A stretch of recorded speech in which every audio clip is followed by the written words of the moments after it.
প্রতিদিন দুপুরের খাবারে পাওয়ার কথা মাছ মাংস, রোগীদের পাতে জুটছে শুধু ডিম, এমন অভিযোগ রোগীদের। এ চিত্র একটি হাসপাতালের। সাংবাদিকরা এ নিয়ে সংবাদ প্রকাশের উদ্দেশ্যে আসার পর তাদের উপস্থিতি টের পেলেই বদলে যায় হাসপাতালের খাবার পরিবেশনের চিত্র। ছোট ছোট পিস করে তারপর ওই আলুর সাথে দেয়, এক পিস 2 পিস আলু দেয় আর এক পিস ওই দেয়। কখনো সকালে নাস্তা দেয়া হয় নষ্ট কলা এবং রুটি, যা রোগীদের খাওয়ার সম্পূর্ণ অযোগ্য। পিরোজপুরের জিয়ানগর উপজেলা স্বাস্থ্য কমপ্লেক্সে সাধারণ রোগীদের অভিযোগের যেন শেষ নেই। মাছ মাংসের বদলে ডিম, এমনকি দুপুরের খাবার তালিকায় 332 গ্রাম চালের ভাত দেওয়ার কথা থাকলেও বাস্তবে তা দেয়া হয় না বলে অভিযোগ করছেন রোগীরা। যেরকম দেওয়ার দরকার ভাত তরকারি ওইরকম ভাবে দেয়, রুগীর হয় না তো, যে পরিমাণ দেয় ভাত তাতে রুগীর হয় না।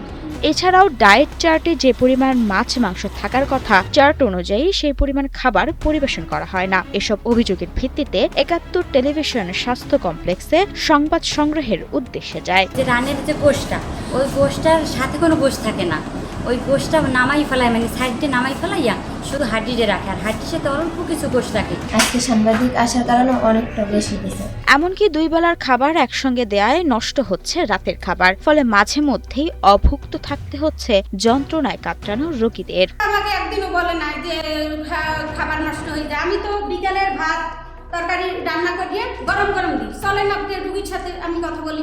কালকে বাজতেছে 3টে বাজে কালকে দুপুরে, তারপর আবার ঘন্টাখানিক পরে দুপুরে ভাত খাওয়ার পর আবার ঘন্টাখানিক পরেই আবার নিয়ে এসে রাতের ভাত। এই ভাত যদি রাত 9টার সময় খাই, তারপরে দেখা যায় ভাত নষ্ট হয়ে যায়। তবে 71 টেলিভিশনের উপস্থিতি টের পেয়ে সব গরমিল ঢাকার চেষ্টা করেন হাসপাতালের বাবুর্চি। আমার আসতে একটু দেরি হয়েছে, না আইলে তাড়াতাড়ি ডিম সিদ্ধ করিয়া ডিম আলু রান্না করছি আর ডাল রান্না করছি। এছাড়াও স্বাস্থ্য কমপ্লেক্সটির এক স্বাস্থ্যকর্মীর বিরুদ্ধে সেবা দিয়ে অর্থ চাওয়ার অভিযোগ পাওয়া গেছে। আমি যদি ডিসিং করে ওনারে 5 দিন ডিসিং করছি, আমি বলছি যে আমার কিছু হাদিয়া দিয়ে টাকা, হাদিয়া বলতে কি বলছি যে তারপর একটা চা খাই দিই, মোটা অঙ্কের কিছু তো আমি চাইনি।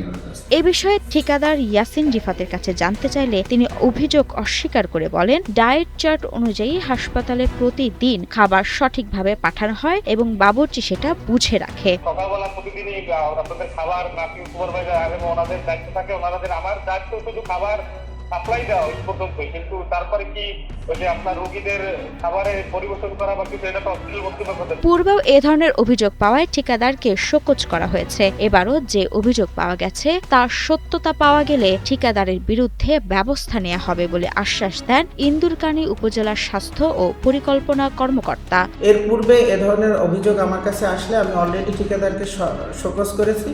প্রয়োজন হলে আমি আবার ঠিকাদারকে ডাকবো, সতর্ক করব। উনি যদি ঠিকমতো ডায়েট না দেন তাহলে ওনাকে আমরা বাদ দিব। রোগীদের খাবারের তালিকা ও বাজার দরের পার্থক্য, খাবার পরিবেশনের সময়সূচি, চিকিৎসা সেবায় অনভিজ্ঞ ব্যক্তির সম্পৃক্ততার অভিযোগ সহ সব বিষয় তদন্ত করে ব্যবস্থা নেয়ার দাবি রোগী ও স্বজনদের। মাহমুদা মুন্নি, 71।